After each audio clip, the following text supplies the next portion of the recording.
Y pues hace 48 años que comencé a predicar la palabra de Dios. En todo este tiempo solamente 2 veces he escuchado el mensaje que les voy a compartir, que se llama el infierno. Voy a predicar en esta noche sobre un tema muy controversial, nada popular, tal vez por eso ya no lo predican. Pero en todo este tiempo, en 48 años, solamente he escuchado 2 mensajes acerca del infierno. Y pues es una de las verdades más solemnes que el Señor Jesucristo enseñó, porque precisamente fue la existencia de este lugar que se llama el infierno y del cual ya no se predica, por lo cual la Biblia dice: porque de tal manera amó Dios al mundo, para que todo aquel que en él cree, ¿qué cosa? No se pierda. ¿Qué significa no se pierda? Que no te vayas a la condenación eterna. El lugar del infierno es tan terrible que en su amor Dios prefirió que su Hijo pagara por tus pecados y por mis pecados en esa cruz, para que tú y yo no nos condenáramos en la corta vida que Dios nos ha dado en este lugar que se llama el infierno. El Señor Jesús habló del infierno mucho más veces que el mismo cielo. Veamos algunos pasajes. Por ejemplo, Mateo capítulo 10 versículo 28, dice Jesucristo: y no teman a los que matan el cuerpo, mas el alma no pueden matar. Teman más bien a aquel que puede destruir el alma y el cuerpo en el infierno. Mateo capítulo 13, 40 y 42. De manera que como se arranca la cizaña y se quema en el fuego, así será el fin de este siglo. Enviará el Hijo del Hombre a sus ángeles y recogerán de su reino a todos los que se sirven de tropiezo y a los que hacen iniquidad, y los echarán en el horno de fuego. Allí será el lloro y el crujir de dientes. Ningún ser humano podría saber qué es lo que existe después de la muerte más que Dios. Tú puedes consultar a brujos, puedes consultar a gurús, puedes consultar a chamanes, a Walter Mercado, astrólogos, etcétera, etcétera. No hay una sola persona, ni un solo libro en los millones de volúmenes de literatura que existen en las librerías que te puedan decir qué hay después de la muerte. Todos son hipótesis, especulaciones, ¿verdad? Que ideas de los seres humanos. Pero ¿quién puede decirnos realmente a dónde te vas a ir tú y a dónde me voy a ir yo cuando tú mueras? ¿Cuántos de nosotros vamos a morir en paz, sabiendo que vamos a atravesar un túnel nada más y que nos va a estar esperando los ángeles y la persona de Jesucristo? ¿Y cuántos de ustedes en esta noche que nos escuchan, cuando tú mueras, vas a abrir los ojos a la otra vida y te vas a llenar de terror y de arrepentimiento tardío, porque ya no habrá ninguna otra oportunidad en toda la eternidad para tu salvación? Dios nos ha dado una sola vez, 60, 70, 80, 85, algunos de una forma milagrosa llegan a los 100, 102, 3 años, para que podamos atravesar como peregrinos y oír la voz que en esta noche el Espíritu Santo te quiere hablar. Veamos nosotros que esta es una de las realidades más terribles de la existencia humana, y es que el Señor Jesucristo enseñó, como lo acabamos de leer, que hay un lugar, existe un lugar donde las almas de los condenados vivirán atormentados por un fuego que casi nunca se va a apagar. Después hablaremos de la duración del infierno. Vayamos a la primera carta a los Corintios y vamos a comenzar estudiando, en primer lugar, para que entendamos el infierno, cuántas criaturas ha creado Dios y el destino de cada una de las criaturas que Dios ha creado. Esto es muy profundo y muy interesante para la comprensión de nuestra conferencia. Dice 1 Corintios 15, versículo 39. No toda carne es la misma carne. Una carne es la de los hombres, o sea, el cuerpo de nosotros está diseñado con estómago, pulmones, un cerebro, etcétera, etcétera, diseñados no para vivir en la luna ni para vivir en Marte. Dios nos diseñó exclusivamente para este mundo y nos diseñó para que comiéramos los alimentos de la tierra. No Coca-Cola, ¿verdad? No refrescos, nada de Werner Bull, ni Monster, ni todos los productos que venden por todos lados. Nos creó para que comiéramos alimentos verdes, plantas, frutas, vegetales y por lo menos 2 litros de agua diarios. Si tú conoces este funcionamiento de tu cuerpo, Dios te va a conservar, Dios te va a bendecir, pero esta es la forma como Dios nos diseñó para que nosotros pudiéramos sobrevivir. Dice la Biblia, otra carne es la de las bestias. Bueno, los animales, los toros, las vacas, los caballos, las yeguas en el campo, ¿verdad? Tienen una manera de vivir, desayunan, comen, cenan y se mueren. Comen, cenan y se mueren. Comen, respiran y se mueren. Y es una tragedia, dicen los salmos, que muchos seres humanos, sin entender la razón y el propósito por el cual Dios nos creó, viven igual que las vacas, viven igual que los becerros. Te desayunas en la mañana, comes, ya fuiste a la universidad con el propósito de hacer dinero, con el propósito de ser presidente de Costa Rica, con el propósito de tener un fama, publicidad o recibir aplauso, reconocimiento de la gente. Y todas estas cosas que tú buscabas, al final de tu vida descubres que todo es vanidad, que en ninguna de estas cosas vas a encontrar el propósito ni el significado verdadero por el cual Dios te creó. En tercer lugar, hay la carne de las peces. Los peces fueron diseñados para vivir con un sistema branquial especial. ¿En dónde? Debajo del agua. Y los pececitos, ¿verdad? Fueron creados, los ballenas, los tiburones, los delfines, para tener su hábitat. Y en cuarto lugar, las aves. Los cuerpos de las aves fueron diseñados que hasta este momento ningún ser humano puede diseñar ni inventar la forma como vuelan las aves. Hemos tratado de hacerle así con las alas y no hemos fracasado. Entonces tenemos 4 tipos de creación que Dios hizo del sol para abajo.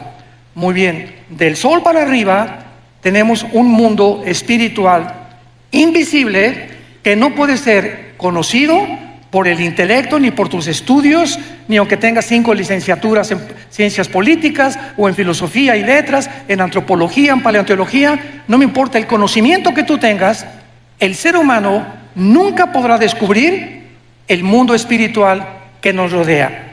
Y el mundo espiritual tiene también diferentes lugares donde todo lo que Dios creó en el mundo invisible, oculto a nuestros ojos, tienen un destino, como lo vamos a ver. En primer lugar, hay un infierno. El infierno es un lugar donde las almas, o tu alma, Dios quiera que no en esta noche, que si tú mueres y sales por esa puerta sin arrepentirte de tus pecados, sin saber que es la última oportunidad que tal vez Dios te ha dado en esta noche para recibir a Jesucristo, si tú mueres un accidente de tráfico, un cáncer inesperado, una embolia cerebral, una bala perdida, nadie sabe exactamente el momento en que vamos a morir. Pues si tú mueres sin Cristo, hay un lugar que está en el centro de la tierra. El centro de la tierra, lo vamos a ver a continuación, está todavía el infierno. Y en este lugar no van los demonios, no van los ángeles caídos, no va ninguna otra criatura más que los espíritus de los seres humanos. Dios diseñó el infierno únicamente para que ahí bajen las almas de los espíritus humanos que en la vida rechazaron el conocimiento y la verdad del evangelio de la gracia de Dios. En segundo lugar tenemos otro lugar que se llama el abismo. El abismo es el lugar de los demonios. En el abismo hay demonios y existen también ángeles caídos. Por ejemplo, dice en Apocalipsis capítulo 9, versículo 11, que el ángel del abismo es el jefe de los demonios, que se llama el destructor, o que se le llama también, ¿verdad?, Apolión, que significa el que destruye. Entonces, el abismo es para los demonios. Cuando Cristo sacó demonios, ¿se acuerdan ustedes? Le decían a Jesús, por favor, no nos envíes al abismo. ¿Por qué? Porque tenían miedo de ser encarcelados en este lugar. Entonces, en el abismo no hay espíritus humanos. En el infierno no hay demonios. El infierno es para los seres humanos, el abismo es para los demonios y los ángeles caídos. En tercer lugar, la Biblia menciona otra prisión invisible que se llama prisiones eternas de oscuridad. Judas, versículo 6, que en este lugar se encuentra un grupo demasiado malo, maligno, de ángeles caídos. Una vez que los ángeles rechazaron a Dios, hubo otro tiempo en Génesis capítulo 6 que se mezclaron con las mujeres humanas y produjeron gigantes de casi 4 o 5 metros de altura, con 12 dedos en las manos, 12 dedos en los pies, y esta raza de gigantes se llamaron los Nefilim, que significa los caídos, porque se refiere a los ángeles que realmente eran los hijos de Dios que bajaron a mezclarse y a corromper la genética humana para impedir que naciera el Mesías. Cuando Satanás oyó Génesis 3:15, de tu semilla, mujer, vendrá el Mesías, y de la semilla de Satanás vendrá el que hará tropezar al Mesías, Satanás, al escuchar esto, de ahí en adelante planeó cuidadosamente, de una forma, con una sabiduría impresionante, que no naciera el Mesías. Y así vino el primer ataque en Génesis capítulo 6, impidiendo y corrompiendo la genética humana. Más adelante ya sabemos, ¿verdad?, de qué forma continuó con estos ataques. Cuando nació Moisés, por ejemplo, el faraón mandó matar a todos los niños para que no naciera. Dijo Satanás, a lo mejor por ahí viene la línea genética del Mesías. Después, cuando nació Jesucristo, vinieron los reyes del oriente y le dijeron a Herodes, ¿dónde está el rey de los judíos? Mandaron matar a todos los niños menores de 2 años.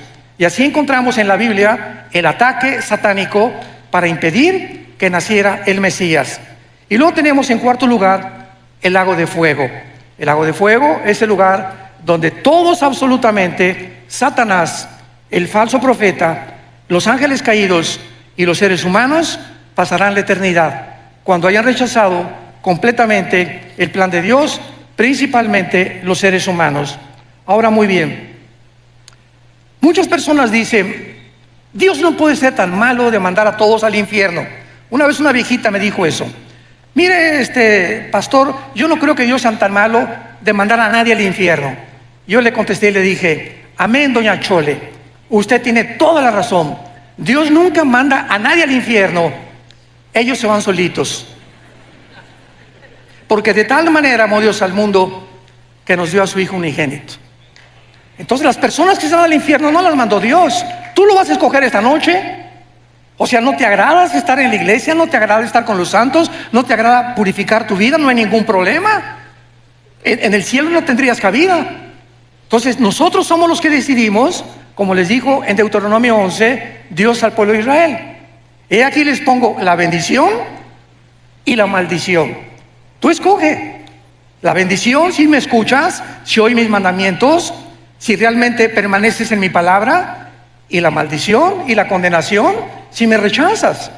Eso no le dijo Dios a los caballos, ni a los orangutanes, ni a los chimpancés, ni a Chita, ¿verdad? Dios está hablando a seres humanos como tú y como yo, a ángeles que nos creó con una conciencia de la eternidad. Dice Eclesiastés 3:11, Salomón, porque Dios lo hizo todo precioso en su tiempo, sin que el hombre alcance a comprender la obra de Dios del principio hasta el final. Entonces es importante que esa mente que Dios nos ha dado, donde hay inteligencia, conocimiento, percepción de la realidad y la conciencia de un mundo espiritual, que el Espíritu Santo al entrar a nuestra vida nos despierta para que podamos entender que no somos animales, que tú eres un ser responsable moralmente y que tus decisiones que tú hagas van a tener consecuencias para bien o para mal.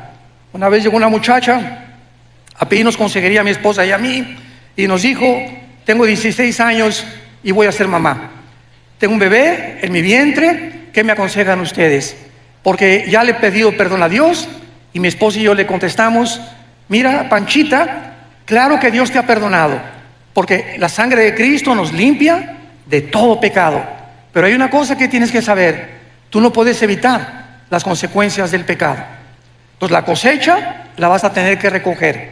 Pero ahora que te has pedido perdón a Dios, Él te va a acompañar y te va a fortalecer para que esa criatura que nazca nunca la vayas a abortar, ni lo pienses en tu corazón. Ten esa criatura, porque Dios te va a ayudar y van a hacer de esa criatura algo que va a honrar su nombre y le va a traer gloria algún día también a su nombre. Entonces, esto es importante que sepamos. Dios nos perdona, pero la cosecha de nuestros pecados la tenemos que recoger. La Biblia nos revela los atributos de Dios. ¿Qué quiero decir con esto? Los atributos de Dios son las cualidades esenciales del ser, de la divinidad, y se dividen en dos: los naturales y los morales. Los naturales son omnipotente, omnisciente, todopoderoso. Hay personas que dicen, bueno, es que Dios es el mismo ayer y por lo siempre. Correcto, en sus atributos naturales, pero no en la forma como Él actúa. Por ejemplo, Dios abrió el Mar Rojo, no lo ha vuelto a abrir jamás en la historia. Dios detuvo el sol en los tiempos de Josué, no lo ha vuelto a hacer tampoco. Entonces hay muchas cosas que Dios se ha limitado a hacer en sus atributos naturales, pero los atributos morales son el amor, la santidad, la justicia y la fidelidad. Dice Romanos 11:22, mirad el amor y la severidad de Dios. Dios no es un Dios, un monstruo que simplemente no puede castigar. Porque si Dios permitiera que hubiera anarquía en los seres humanos que Él creó y tú hicieras lo que a ti te da la gana, desde que eres pequeño vas a crecer con un espíritu completamente en rebelión a la autoridad. Desde que nacemos, los niños, y la mamá, y poco a poco vamos educando al niño para que el niño no se desboque, para que no haga lo que quiera, para que cuando parezca pirinol en el suelo y como berrinche, mi juguetito, te levantas y pau, pau, pau de vez en cuando necesitan, porque el niño tiene que crecer con autoridad y con amor también.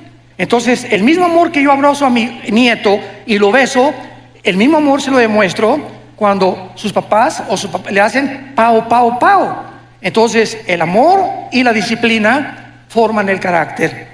Un muchacho que crece sin educación, en rebelión a sus padres, en rebelión a la policía, en rebelión a la autoridad, va a acabar en una cárcel, tarde o temprano.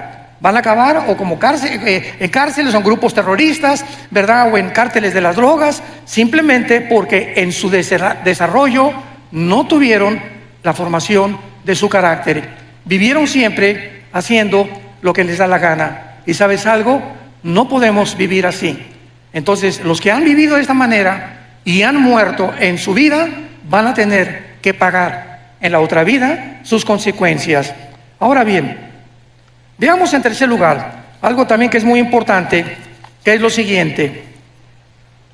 Muchas personas dicen que el infierno se encuentra en esta vida, o que acaba en la tumba, ya se acabó todo.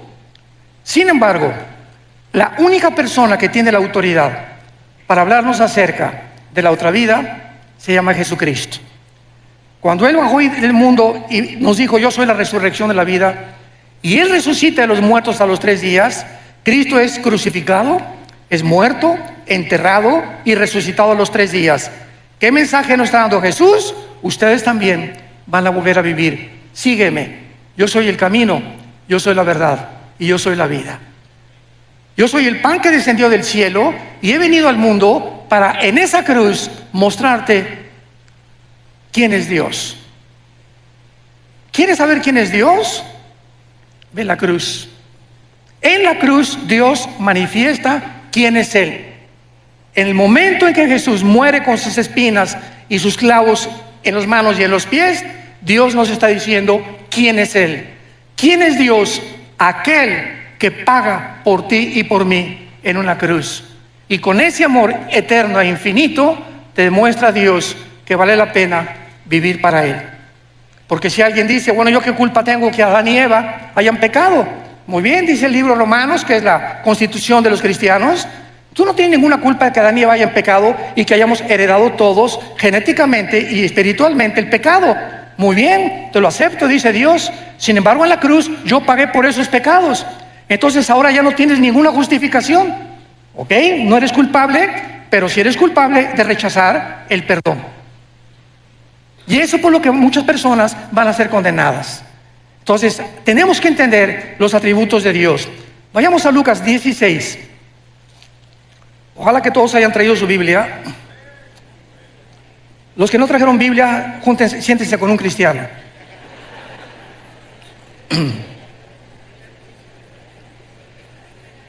Desgraciadamente, ahora que tenemos la tecnología y que están todos los versículos escritos, pues la gente ya no trae su Biblia. Ya se acostumbraron a no traer la Biblia. Y es la palabra de Dios. Este libro necesitamos tener contacto el domingo, tenerlo aquí en mis rodillas.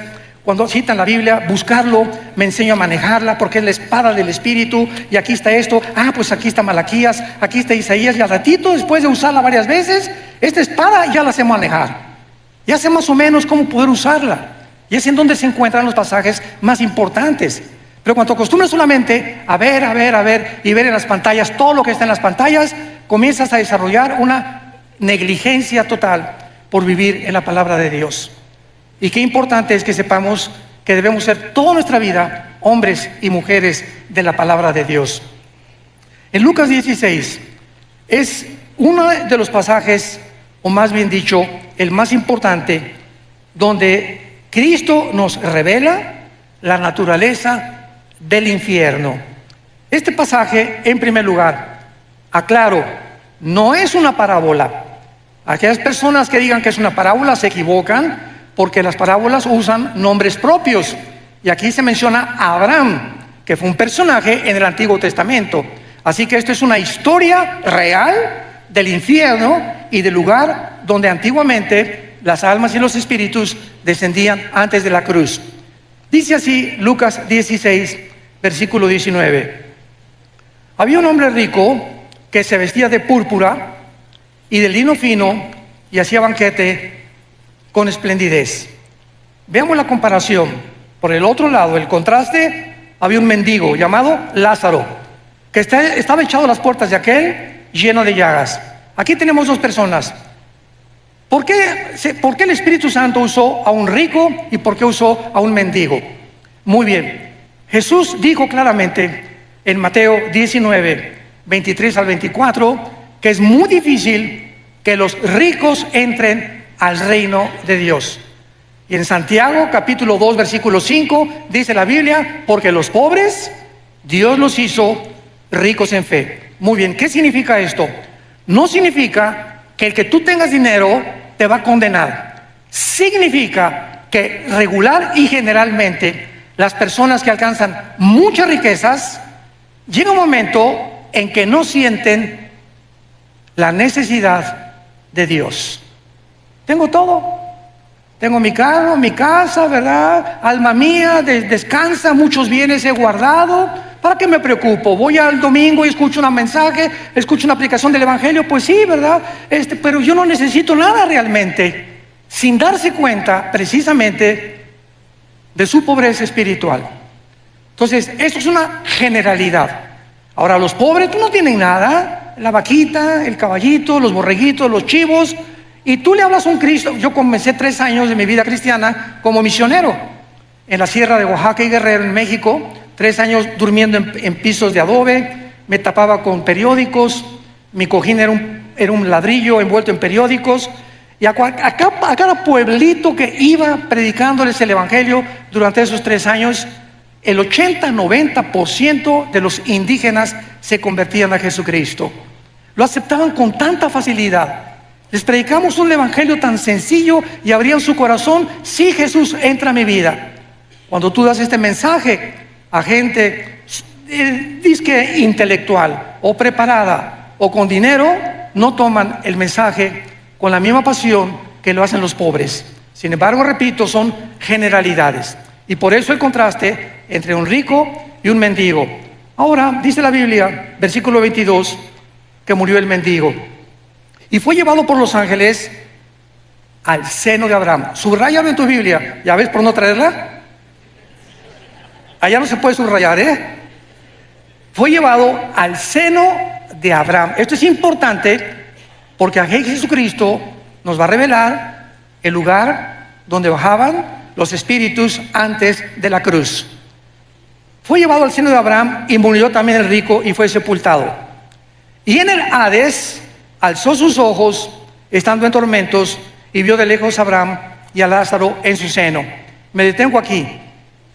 Desde Adán hasta la cruz del Calvario, ningún ser humano, ni los profetas, ni Malaquías, ni Habacuc, ni Sofonías, ni nadie sabía a dónde iban los muertos, los buenos y los malos, antes de la cruz, más que descendían todos al centro de la tierra. Era el único conocimiento que había, porque la revelación bíblica es progresiva. Dios va revelando conforme va pasando el tiempo, nos dando más luz y más luz. Cristo viene y nos abre las cortinas completamente. Llegan los apóstoles bautizados por el Espíritu Santo y se les da otra revelación. El apóstol Juan es arrebatado al cielo y escribe el Apocalipsis. Y así Dios va revelándonos los misterios de su reino y de la vida espiritual. Entonces todos sabían que descendían al centro de la tierra. El lugar en el Antiguo Testamento donde descendían todos, en el hebreo se llama el Sheol. Descendían todos al Sheol, buenos y malos. Muy bien. La Biblia en el Antiguo Testamento se traduce al griego y se llama la versión de la Septuaginta. Entonces, en la traducción del hebreo al griego, la palabra Sheol es una transliteración y se usó la palabra Hades con H, Hades. Entonces, viene Jesucristo y nos corre la cortina de lo que había en el centro de la tierra. Y Jesucristo nos enseña claramente, pero me voy a ir en orden. En primer lugar, tendrán vista, versículo 23, en el Hades alzó sus ojos. Las personas condenadas en el centro de la tierra, en el infierno, van a poder mirar, van a tener vista. En otras palabras, en la otra vida, los 5 sentidos espirituales que Dios nos ha dado a los cristianos, cuando nacemos de nuevo, no los tiene la gente que no es cristiana. Dice 1 Corintios capítulo 2, del 10 en adelante. El hombre natural, el hombre que no ha sido regenerado por el Espíritu Santo, no entiende la Biblia. Vienen aquí Jean-Paul Sartre, y viene aquí Richard Hawkins, y viene Bertrand Russell, y viene Friedrich Nietzsche, y vienen los más grandes ateos, y chocan contra la Biblia, porque no es el intelecto ni las facultades de la inteligencia naturales las que nos abren el camino para entender lo que solamente el Espíritu Santo nos puede revelar. Pero el espiritual, dice 1 Corintios 2, entiende todas las cosas porque tenemos la mente de Cristo. ¿Me van siguiendo? Muy bien. Entonces, las personas en el infierno van a ver, se despertaron sus instintos espirituales que no tenían en la vida. Nosotros ya los tenemos desde ahorita. Dice la Biblia, el espiritual juzga todas las cosas. El cristiano tiene un discernimiento, y yo puedo estar con mi esposa en una cena y estar con ciertas familias, y me dice mi esposa: mira, esa persona que se acercó, algo mi parabólica me dice, ¿verdad? No hagas negocio con él, o no tengas mucha amistad con él. Algo me dice en su espíritu, en su mirada, que no es de Dios. Y así comenzamos a agudizar los sentidos espirituales que Dios nos da con el Espíritu Santo en la proporción en la que memorizamos la Biblia. ¿Sí me escuchaste? En la proporción de tu contacto con la Biblia, en la proporción que pases tiempo con la Biblia, y en ese mismo contacto y en ese mismo tiempo desarrollarás tus sentidos espirituales. Ahí en el infierno tendrán vista, pueden ver a Abraham. Número 2, versículo 24. Dando voces, dijo: Padre Abraham, ten misericordia de mí. En el infierno, las ondas del sonido, en ese mundo espiritual, en el centro de la tierra, se podrán transmitir. Ahorita me escuchan porque, ¿verdad?, las ondas del sonido se graban, etcétera, etcétera. El sonido viaja en ondas por todos lados de la atmósfera hacia abajo. Dentro del infierno podrán transmitirse también la voz. Y esto es increíble, ¿verdad? Pero serán voces de lamento, de angustia y de desesperación. En quinto lugar, dice la Biblia: Padre Abraham, ten misericordia de mí. Pregunta: ¿cómo puede una persona en el infierno haber visto a Abraham? ¿Que en ese tiempo había cámaras Polaroid o películas? ¿Cómo podían reconocer que era Moisés o que era Elías? Bueno, porque la Biblia dice que hay una capacidad que se llama intuición espiritual. Cuando vayamos al cielo nosotros vamos a saber, mira, ahí está Adán. Oye, pero si no, ¿cómo sabes que es Adán? Porque en el espíritu yo sé que es Adán. En el espíritu lo sé. Ese es Moisés, ese va a ser Elías. Ahí está mi mamá, ahí está mi papá en la tierra. Nos vamos a reconocer como seres humanos. Mira, ese era mi pastor. Esa era la persona que me dio a Cristo. Vamos a mantener la conciencia. Esto es interesantísimo. No vamos a dejar de ser lo que somos, pero vamos a tener otra personalidad, pero con la conciencia que Dios nos creó desde que naciste de tu mamá y de mi papá. Yo voy a seguir siendo Armando, pero con otro nombre. Yo seguiré siendo quien fui, pero con todos los dones y todas las facultades desarrolladas, pero seguiremos manteniendo la conciencia, como lo vamos a ver, de lo que fuimos y muchas veces de lo que seremos. En sexto lugar, tendrán sed. Dile a Abraham que moje la punta de su dedo en mi agua.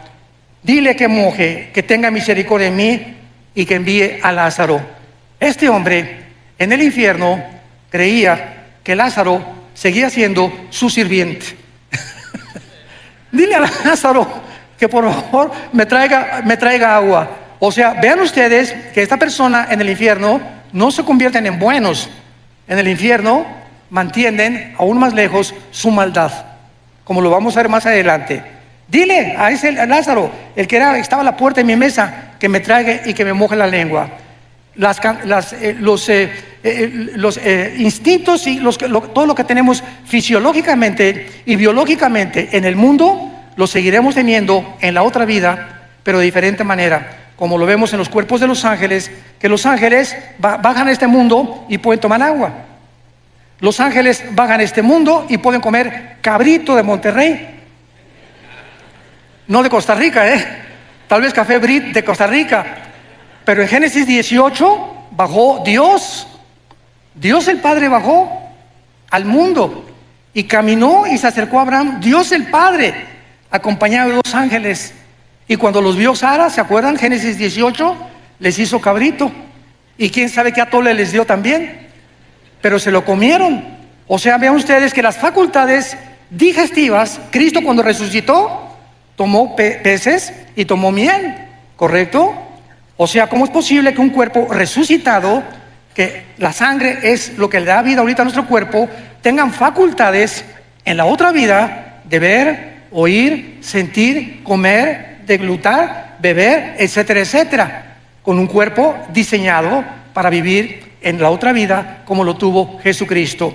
Jesucristo asciende al cielo, Hechos capítulo 1, y la ley de la gravedad ya no lo atrajo sobre el centro de la tierra. Cristo con el cuerpo resucitado venció la ley de la gravedad, porque el cuerpo resucitado vencerá las leyes cósmicas bajo las cuales tú y yo actualmente vivimos. Estamos sujetos a un mundo de leyes cósmicas, pero con el otro cuerpo tendremos características diferentes. Todos estos detalles son importantes para entender la vida en el infierno. Dice en séptimo lugar, versículo 24, dile a Lázaro que moje la punta y que refresque mi agua, porque estoy atormentado en esta llama. Y esto es asombroso. Versículo 25, Abraham le dijo, hijo, acuérdate, en el infierno tendrás memoria.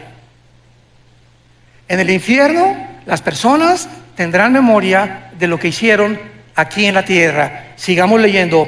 Recuerda, acuérdate, tendrán memoria que recibiste en tu vida bienes y Lázaro males, pero ahora este es consolado y tú atormentado. Además, una gran cima está puesta entre nosotros. O sea, Cristo nos dice que el Sheol, el lugar donde bajaban todos los muertos, buenos y malos, estaba dividido. De un lado estaba el seno de Abraham o el paraíso, y del otro lado estaba el Gena en griego, que fue la palabra traducida para infierno. Entonces los buenos estaban esperando a la cruz, a que Cristo pagara con su sangre, porque antes de Cristo nadie subió al cielo, más que Enoc y Elías, que son las excepciones de Dios, ¿verdad? Dios hace sus propias leyes, Él no está sujeto a ninguna ley. Entonces todos estaban esperando a que Cristo muriera en la cruz, para que desde Cristo a nuestros días, si tú mueres y yo muero, ya no bajamos al centro de la tierra. ahora ausentes del cuerpo, según de Corintios 5, presentes en el Señor. Vayamos rápidamente, en un paréntesis, Apocalipsis capítulo 6, y veamos esta verdad, porque hay otra teoría, ¿verdad?, que no es bíblica, de que los muertos duermen.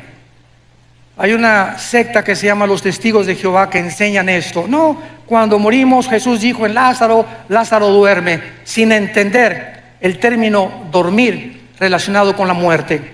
Aquí en el quinto sello, Apocalipsis 6, versículo 9, vi bajo el altar las almas de los que habían sido muertos por causa de la palabra de Dios y por el testimonio que tenían. Y clamaban a gran voz diciendo: ¿hasta cuándo, Señor santo y verdadero, no juzgas y venga nuestra sangre de los que moran en la tierra? Aquí tenemos a Juan con una visión del cielo, donde los que han muerto están vivitos y coleando, platicando con Dios, haciéndole preguntas todavía a Dios. Señor, ¿hasta cuándo en el mundo seguirá la violencia, seguirá la muerte, seguirá la maldad?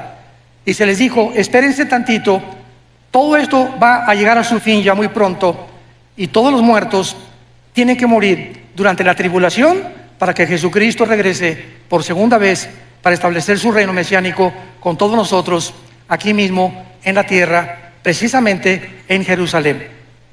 Esto es importante porque los muertos, en el momento en que tú mueres, abres tus ojos, y en el Antiguo Testamento dice la Biblia: y murió Abraham, y murió Isaac, o Benoni, y murió fulano de tal, y fueron reunidos con sus padres. Siempre que en el Antiguo Testamento moría alguien, los patriarcas, dice la Biblia, y fueron reunidos con sus padres. O sea, al morir había un lugar donde lo estaban esperando. ¿En dónde? En el centro de la tierra. Ahí estaban guardados todos los santos, guardados de Dios, conscientes, oyendo, viendo, esperando. Cristo muere en el Calvario. Efesios capítulo 4, versículo 10. Baja Jesucristo en los 3 días y 3 noches que su cuerpo se quedó en la tierra.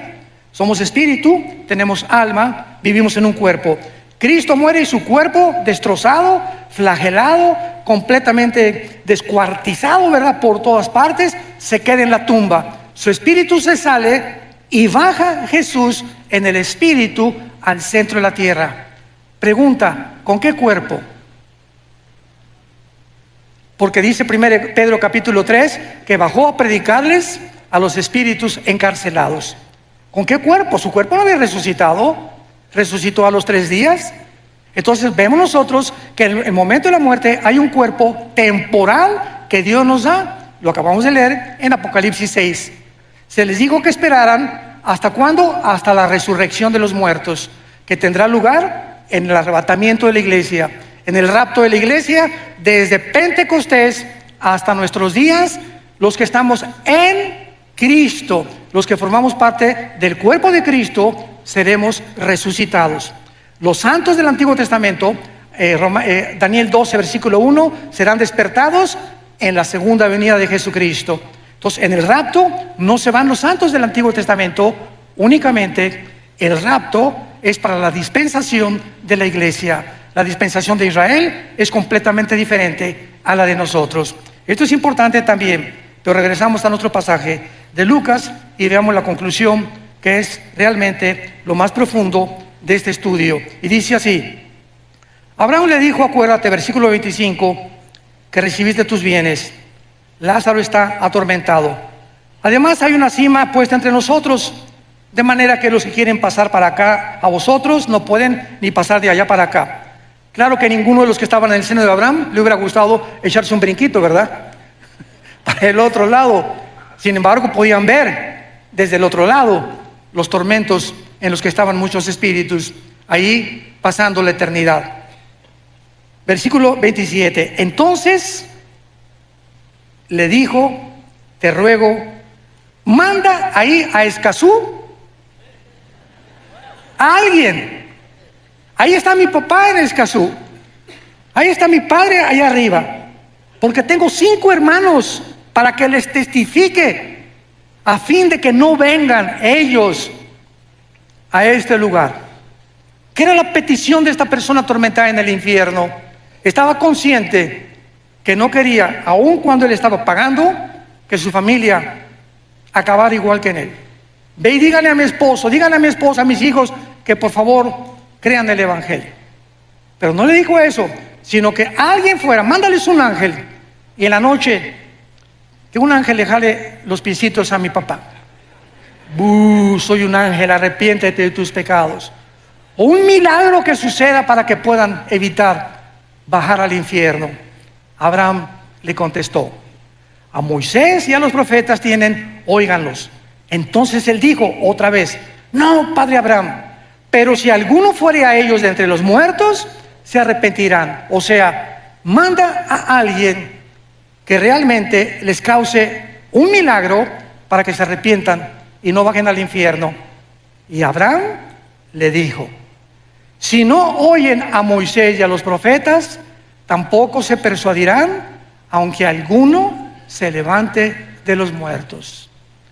Damas y caballeros, en el Antiguo Testamento Dios abrió el Mar Rojo, hizo milagros con Elías, hizo milagros con Moisés, hizo milagros con Eliseo y no se arrepintieron.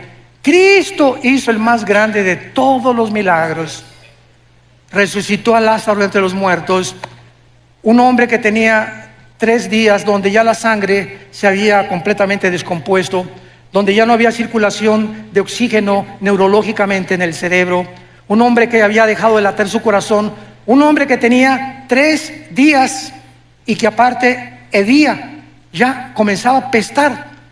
Y Jesús le dice a esa persona acostada en la tumba: su espíritu de Lázaro subió, no oyó al cielo, tal vez anduvo el espíritu por ahí dando las vueltas, y cuando oyó: Lázaro, ven, levántate, es el espíritu el que da vida. El espíritu de Lázaro volvió a entrar al cuerpo de Lázaro, entró al cuerpo de Lázaro, y el Espíritu Santo restauró completamente la circulación de la sangre, de los ojos, de los oídos, y Lázaro salió de la tumba. ¿Qué más milagro puede haber que eso? Sin embargo, en Juan capítulo 11, el día que Cristo resucita a Lázaro es el día que planean los fariseos matarlo. Aunque alguien les haga el milagro que sea, si no creen, la Biblia es por el oír o por ver. La Biblia es por el oír, y el oír por la palabra de Dios. Yo puedo ver ahorita un paralítico y Dios sigue haciendo milagros, porque Dios es bueno y Dios es maravilloso. Y hay personas que me han dicho: si yo veo un paralítico ahorita levantarse, voy a creer. Y le contesto: ¿cuántos días vas a creer? En ese momento vas a ser impactado. No, pues sí es cierto. A los 4 o 5 días vas a seguir igual, porque no fuiste regenerado por el Espíritu. Creíste un milagro, pero no fuiste regenerado por oír la palabra de Dios. Y fuimos renacidos, 1 Pedro capítulo 2, fuimos vueltos a nacer por la palabra de Dios que vive y permanece para siempre.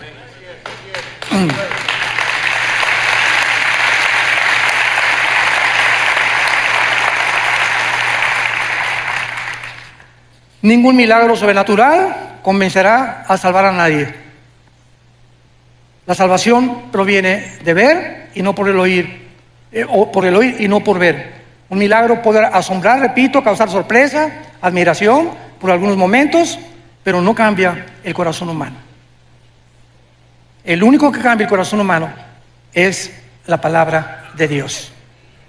Si alguien pudo haber sido salvado o creído por milagros, fueron los judíos cuando salieron de Egipto, o los fariseos en la resurrección.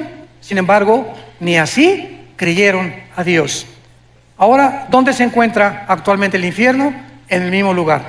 Si tú mueres esta noche sin la persona de Jesucristo en tu vida, sin haberte arrepentido de tus pecados, ahorita en la noche cierras tus ojos, el doctor dictamina: ya se fue Pancho, ya se fue Carlito, ya se fue fulana de tal, doña Choli ya se murió. Tu espíritu baja inmediatamente al centro de la tierra. Y ahí en el centro de la tierra, hoy, en el mes, estamos en marzo todavía, ¿verdad? En febrero, baja al centro de la tierra, y después que pase los 2000 años, o el tiempo de la gracia, y venga la tribulación, cuando Jesucristo regrese, van a pasar 1000 años. Y al finalizar los 1000 años, los que están en el centro de la tierra van a resucitar. Apocalipsis 20, del 11 al 15, el juicio del gran trono blanco.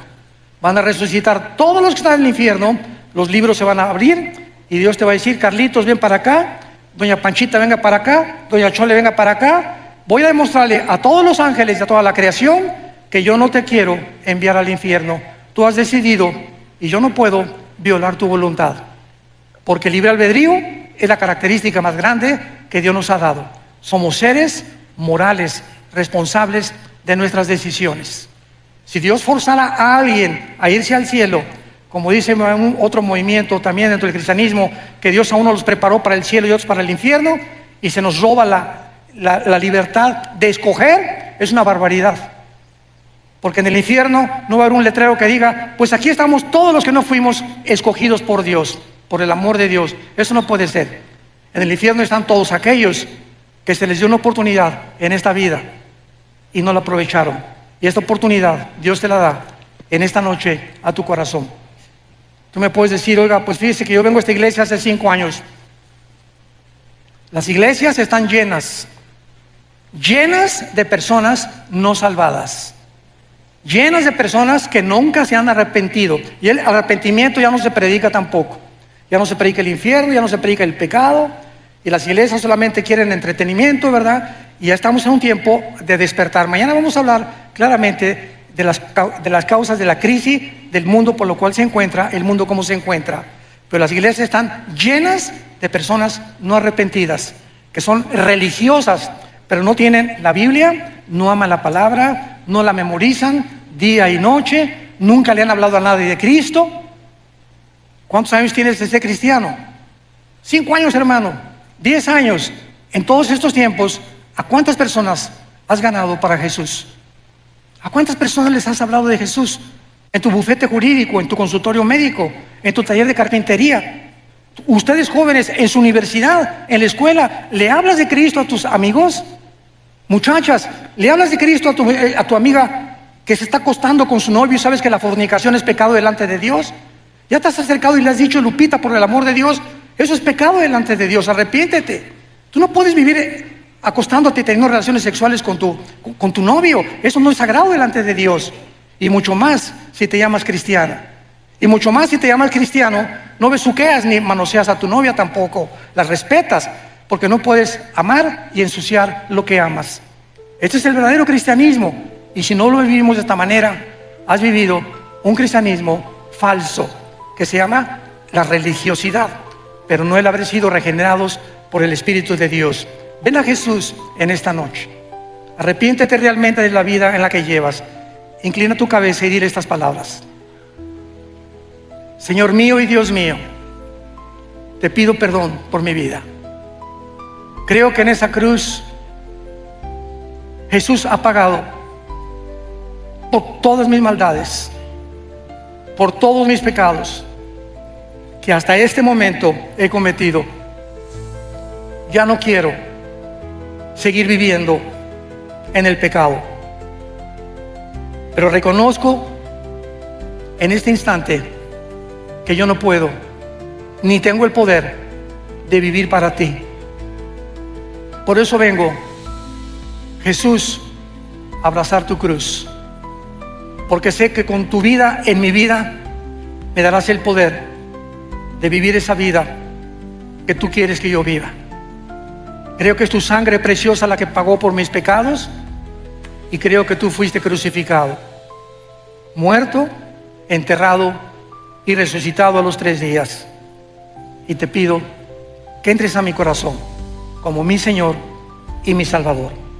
Gracias, Señor, por tan grande salvación, y la corta vida que me queda en este mundo, ahora la quiero vivir para ti y contarle al mundo, comenzando con mi familia, la historia de amor más grande jamás contada. Tu amor por mí en esa cruz. En el nombre de Jesús. Amén.